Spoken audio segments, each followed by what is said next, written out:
The house was always filled with laughter, and for years I believed I had been blessed with the simplest and purest gift a man could ask for: peace. My name is Adam, and for most of my life, I thought my world was complete. My daughter was the brightest light in my heart, and every morning I would watch her rush off to the university with her books held close to her chest and a sparkle in her eyes. I trusted that the world outside these walls would treat her with the same respect and love that I had poured into raising her. But life has a way of testing us in ways we never expect. My peace, the harmony I had carefully built for years, was shattered when I came to know the truth. For months, my daughter carried a burden I could not see. She walked into our home with a forced smile and hollow laughter. I thought it was just the stress of her studies, or perhaps the exhaustion of balancing her young adult life. I never once imagined that she was hiding bruises in her heart that cut deeper than any blade. The hooligans, those shameless boys who had no honor, had started tormenting her at the university campus. At first it was words, whispers that stung like acid. They would follow her between lectures, hurling insults and making her feel small. She kept her silence because she didn't want to worry me, and perhaps because she thought she could handle it. But how could she? A young girl surrounded by wolves, while her father remained blind in his supposed peace. As weeks turned into months, their cruelty only grew bolder. One evening, I noticed her sitting at the edge of her bed, staring at nothing, her face pale and her eyes swollen, as though she had been crying. When I asked her what was wrong, she brushed me away with a weak smile. "I'm just tired, Dad," she said, but my instincts screamed otherwise. There was something in her tone, something breaking. I wanted to press further, but she turned her way, and I respected her silence. Looking back now, I curse myself for not insisting that she tell me. Then came the night she finally broke. It was late, and I had been sitting in the living room with the television on, though I wasn't really watching it. She walked in, her steps slow, her hands trembling as she clutched her scarf. When I looked up, her face was drenched in tears, and I felt the earth slip from beneath me. She fell into my arms, crying as though her very soul was bleeding. That was when she told me everything. The hooligans had not just misbehaved with her, they had cornered her, threatened her, and humiliated her countless times on the university campus. They had followed her after lectures, harassed her with vulgar words, and once even blocked her path, mocking her while no one came to her aid. Hearing her voice tremble, hearing the pain in her every word, shattered me in ways I cannot describe. I held her, but inside me something else began to awaken. A fire I had not known was there. My daughter had been living in fear while I, her father, had been ignorant. I swore to myself in that moment that her tears would not go unanswered. For days after her confession, I tried to remain calm, but the fire only grew. I couldn't sleep at night, and when I did, I dreamt of her cries, of those nameless, faceless cowards who had dared to touch my family's peace. Every time I looked at her, my blood boiled. She tried to convince me not to do anything reckless, but how could I remain silent? A father's silence is betrayal. My peace was gone, and only one thought consumed me: revenge. The first step was control. I couldn't simply storm into the university and shout at shadows. I needed names. I needed to know who these animals were. Quietly, I started observing. I accompanied her to campus, pretending it was just a casual visit. I noticed the group of boys loitering near the gate, laughing too loudly, their eyes shamelessly scanning every girl who passed by. The way they looked at my daughter made my fists clench until my nails dug into my palms. I memorized their faces, their gestures, their arrogance. That night, as I sat alone in my room, my thoughts were consumed with possibilities. Should I go to the police? No. What good were they? They would laugh, or worse, they would take money from the families of these hooligans and brush the matter aside. I had seen it happen too many times before. If justice was to come, it had to come from my own hands. And so, I began to plan. Knew that patience was the sharpest weapon. If I moved too quickly, I would be caught, and my daughter's pain would become a spectacle. No, I would take my time. I would let them believe they were untouchable while I prepared their downfall. Every day I followed their routines from a distance. I watched where they hung out, who they spoke to, how they traveled. I began to piece together their lives, their weaknesses, the places where no one would come to save them. It was a slow, agonizing process, but with each detail I uncovered, I felt a grim satisfaction. I wasn't just a father anymore. I had become a hunter, and soon those boys would know what it felt like to be prey. But before I could act, I needed to prepare my daughter. I sat with her one evening and told her firmly, "You don't have to fear anymore. What they have done to you will not go unanswered." She looked at me, fear and relief battling in her eyes. "Dad, please, don't do anything that will put you in danger," she whispered. I smiled faintly, though inside I was raging. Danger already came to my house when they touched your peace. Now it's their turn to see what danger feels like. Even as I said the words, I knew I was stepping onto a path from which there would be no return. The days that followed were some of the longest of my life. I could no longer see the world in the same way. Every corner, every streetlight, every group of laughing young men reminded me of the wolves who had tormented my daughter. But unlike before, I was no longer helpless. I was watching, waiting, and quietly weaving a web around them. Revenge is not about striking fast. It's about striking when the enemy least expects it. And I had all the patience in the world now, fueled by my daughter's tears. I started keeping a notebook hidden under my bed. Inside, I wrote down everything I observed, their names which I eventually learned by listening carefully to the way they called each other. Their routines. One of them worked part-time at a cafe in the evenings, another always hung out in a shady snooker hall, and the others wasted their nights loitering near the campus gates, smoking, drinking, and laughing at the misery they created. I even discovered who their families were, ordinary households that had no idea of the monsters they had raised. The first time I followed them, my heart raced like I was committing a crime, but with each passing day, my fear turned into cold determination. I realized these boys thought they were kings of the streets, untouchable because the world had allowed them to be. No one had ever dared to hold them accountable, and that arrogance made them reckless. Recklessness was their weakness, and I was going to use it. My daughter noticed the change in me.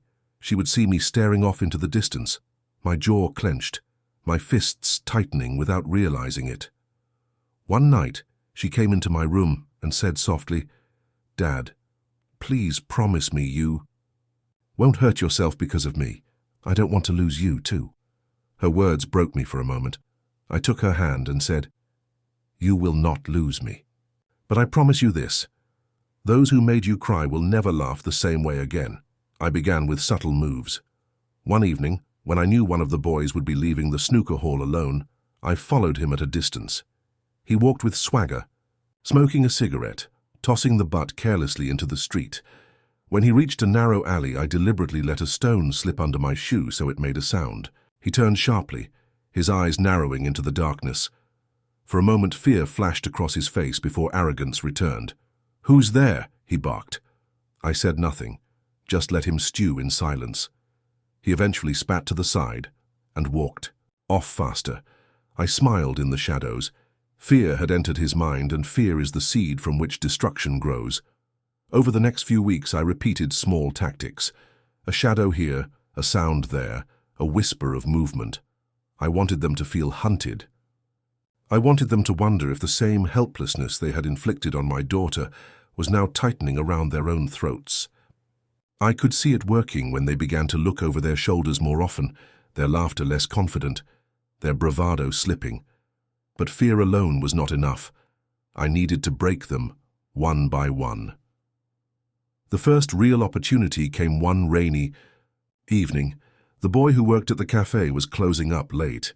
I waited near the corner, watching as he fumbled with his keys, the rain pouring down on him. When he finally locked the door and turned to leave, I stepped out of the shadows, my umbrella low, hiding my face. I walked directly toward him, and, as we passed, I whispered just loud enough for him to hear, "I know what you did to her." He froze, his eyes wide, his mouth opening as though he wanted to say something, but I kept walking, disappearing into the rain. I didn't need to do more. That whisper alone planted a terror that no policeman, no parent, no teacher could erase. The next day, I watched him from afar at the campus gates. His face was pale, his hands shook slightly as he lit a cigarette, and when one of his friends slapped his back playfully, he flinched so violently that the others laughed. They didn't know why he was so rattled, but he knew. One by one, I began marking them with my presence. The one at the snooker hall found his locker broken open. One night, a single note inside with 2 words written in bold letters. I see. The one who always smoked at the university bus stop came one evening to find his bag slashed open and his belongings strewn across the ground. They thought it was bad luck, or maybe some rival boys, but deep down, the paranoia was growing. The far most painful part of all this was keeping it from my daughter. She noticed I was often out late, that I returned with damp clothes or mud on my shoes, but I couldn't tell her what I was doing. She still begged me not to get involved. But how? Could I? I was already deep in it. A father's silence is death, and I had chosen life for her, for us. Weeks stretched into months, and the noose tightened around them. Their arrogance was fading, replaced with nervous glances and hushed conversations. I could see the cracks forming. They were breaking, slowly but surely, but I wanted more than fear. I wanted them to feel the humiliation they had forced on my daughter. So I decided to make their secrets public. With the help of a friend who worked in printing, I created anonymous flyers. On them, I wrote down their names, their pictures I had secretly taken, and a single line: "These boys are tormentors of innocent girls at this university." I spread these flyers at night, plastering them on walls near the campus, slipping them into notice boards, leaving them in cafeterias. The next morning, chaos erupted. I watched from a distance as students gathered around the flyers, pointing, whispering, and staring at the hooligans. The boys tried to rip the posters down, but it was too late. Their shame was out in the open. They shouted, cursed, and accused each other of betrayal. The university administration called them in, questioned them, and though nothing official came of it because they had connections, their pride had been wounded in front of the very peers they had once terrorized. For me, this was just the beginning. Revenge was not a single strike. It was a storm, and storms don't end until everything is washed away. And yet, deep in my heart, I knew I had to prepare for the final blow. What they had done could not be erased by humiliation alone. I wanted them to feel broken, to taste the bitterness of despair, to experience the same sleepless nights my daughter had endured. The fire in me grew hotter each day. I wasn't the same Adam anymore. The man who once valued peace and patience had been replaced by a shadow that thrived on vengeance. I began to think of myself not as their enemy, but as their judgment, and judgment was coming. The whispers, the flyers, the shadows in the night, those were only the beginning. They had felt shame, yes, but shame fades. Fear grows dull when time passes. If I wanted them to truly understand what they had done, I had to take more from them than their pride. I had to take their peace, their sleep, and their sense of safety. So I began with the weakest link, the boy who worked at the cafe. He was already rattled from my whisper in the rain. I knew he walked home late at night, always through a lonely path by the old railway tracks. One evening, I waited there. When I saw him, I put on a black hoodie, a scarf over my face, and heavy boots that made my footsteps echo. I followed him silently, closer and closer, until he finally turned, his eyes widened. "Who are you?" he demanded, his voice trembling. I said nothing. I only tilted my head and stepped forward. He dropped his bag and bolted, his shoes splashing in the puddles. I let him run, but kept pace, my heavy steps pounding behind him. He stumbled, fell, scrambled up, and screamed for help, but there was no one. Finally, when he was too exhausted to run anymore, I stopped. From the shadows I whispered, "You'll never escape." He collapsed to his knees, crying, begging, swearing he hadn't done anything. I melted into the night, leaving him broken. The next day I heard he hadn't shown up for work. Word spread that he was sick, but I knew better. I had infected him with terror. Next came the loudest one, the leader, the one who laughed the hardest and probably hurt my daughter the most. He was smart, more careful than the others, but arrogance always blinds even the cleverest predator. He had a motorcycle, a loud beast of a machine he loved to show off at night. One evening I slashed his tires when he was inside the snooker hall. When he came out, he cursed, shouting, throwing his helmet. His friends laughed at him, but that night when he finally got the bike repaired, I followed him. I didn't need to hurt him physically. Instead, I made him think he was going insane. At a red light, I pulled my car just close enough so he could see me staring at him from behind. He sped off. I followed. Every turn he made, I made. Every stop he took, I stopped. Finally he panicked, ran a red light and almost collided with another car. I drove away, leaving him to shake in fear. From then on, every time he rode his bike, he kept looking into his mirrors. I was no longer just a man. I was the shadow. That haunted him, but it wasn't enough to scare them individually. I wanted them to break as a group, to turn on each other. Division weakens even the strongest enemies. So one night, I sent each of them an anonymous text message. One of you is talking. One of you betrayed the others. Find him before I do. I had gotten their numbers easily. They weren't careful, and my daughter had helped me gather details. That night I sat in my car near their usual hangout, watching from a distance. The argument started small, raised voices, pointing fingers. Then came shoving, pushing, cursing. The trust they once shared began to crack. I smiled to myself. A broken pack is easier to hunt. The real turning point came a week later. I decided to stage something unforgettable. The hooligan who smoked at the bus stop was always careless, always leaving his belongings behind. I stole his phone one night when he was too drunk to notice.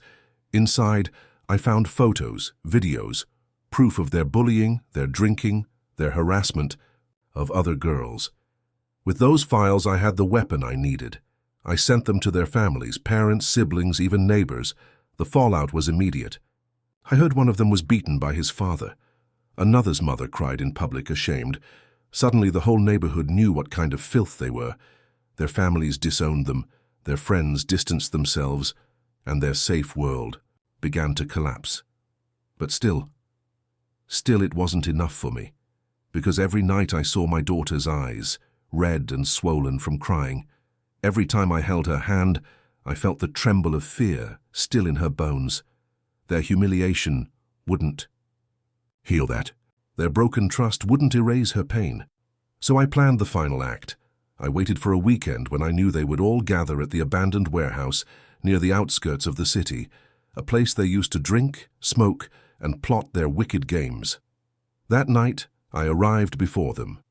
I rigged the place with chains, locks, and a few loud metal traps that would scare them half to death without causing real harm. When they arrived, laughing and carrying bottles, I locked the doors behind them. Then I cut the power. Darkness swallowed them whole. At first they cursed, thinking it was a prank. Then the noises started, chains rattling, metal scraping, footsteps echoing in the dark. I had recorded these sounds earlier and played them through a small speaker I hid in the shadows. Panic spread like fire. They stumbled, shouted, accused each other again of betrayal. One even cried out for his mother.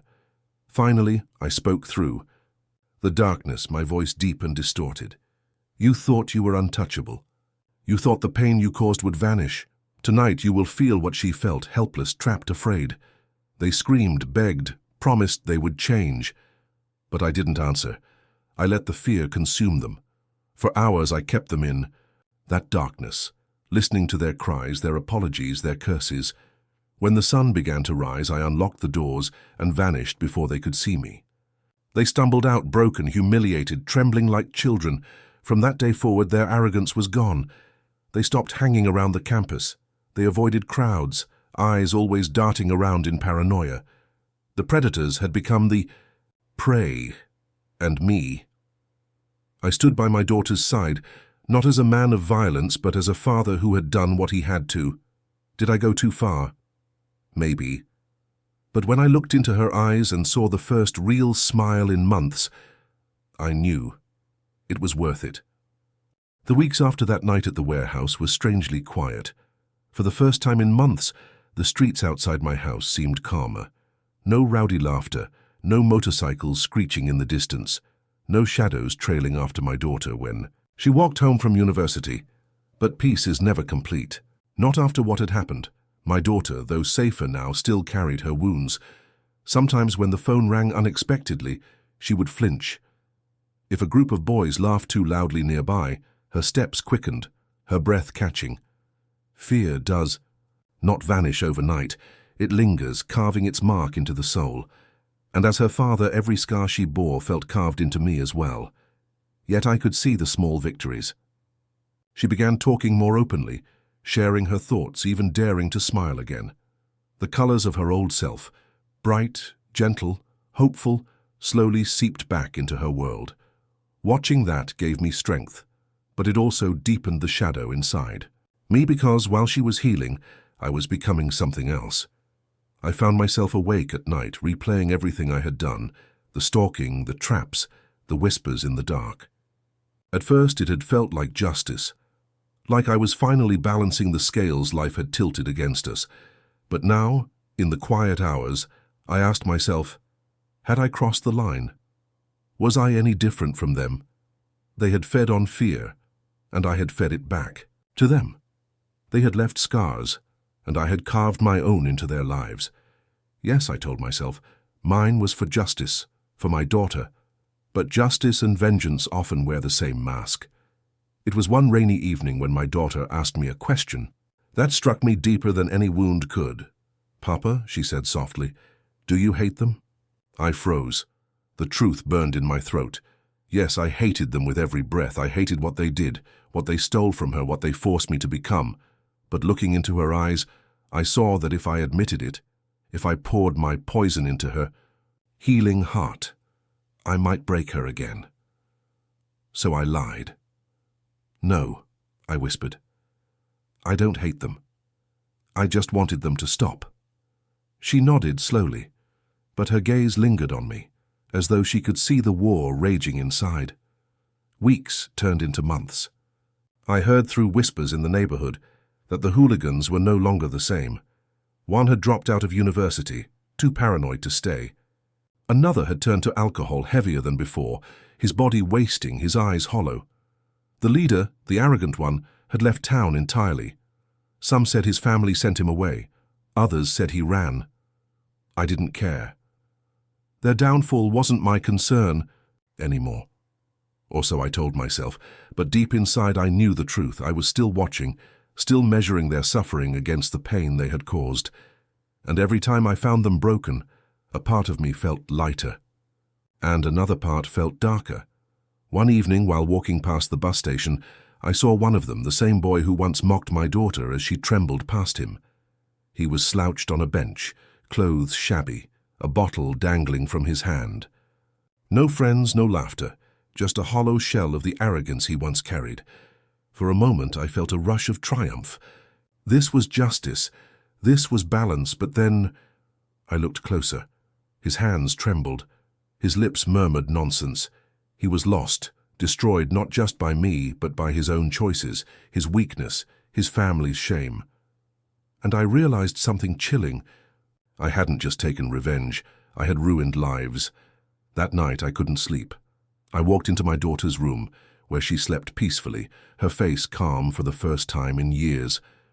I sat there for hours, listening to her breath, feeling the weight of everything I had done. Revenge had given me satisfaction, yes, but it had also chained me. I was not the same Adam anymore.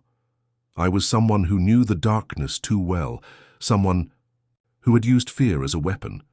But if I had to choose again, if I had to watch my daughter break in silence while the world looked away, I would do it all over again. Because sometimes justice doesn't come in the form of courts or police or prayers. Sometimes justice wears the mask of vengeance. The final reflection years passed. My daughter finished her studies, found work, and slowly rebuilt her confidence. She laughed again, though sometimes the shadow of those days flickered in her eyes. As for me, I grew older. My hair turned grey, my hands rougher, and yet inside me, the night of the warehouse never left. I often walked past that place, now abandoned even more than before, and remembered their screams, their pleas, their tears. Part of me felt guilty. Part of me felt proud. All of me felt changed. And then one evening I saw the last of them. the leader. He had returned, but not as the arrogant boy he once was. No. Now he stood at the corner of a street, clothes torn, holding out his hand to strangers for coins. His motorcycle was gone, his swagger vanished. He was just another broken man in a city that forgets its own. I stood there watching. He noticed me, our eyes locking for the first time in years. I saw fear flash across his face, recognition burning in his pupils. He opened his mouth, perhaps to beg, perhaps to apologize, but I turned and walked away. That was my final revenge, not in destroying him further, but in letting him see that I had survived, that my daughter had survived while he had lost everything. And as I walked into the night, I whispered to myself, this was for her, always for her.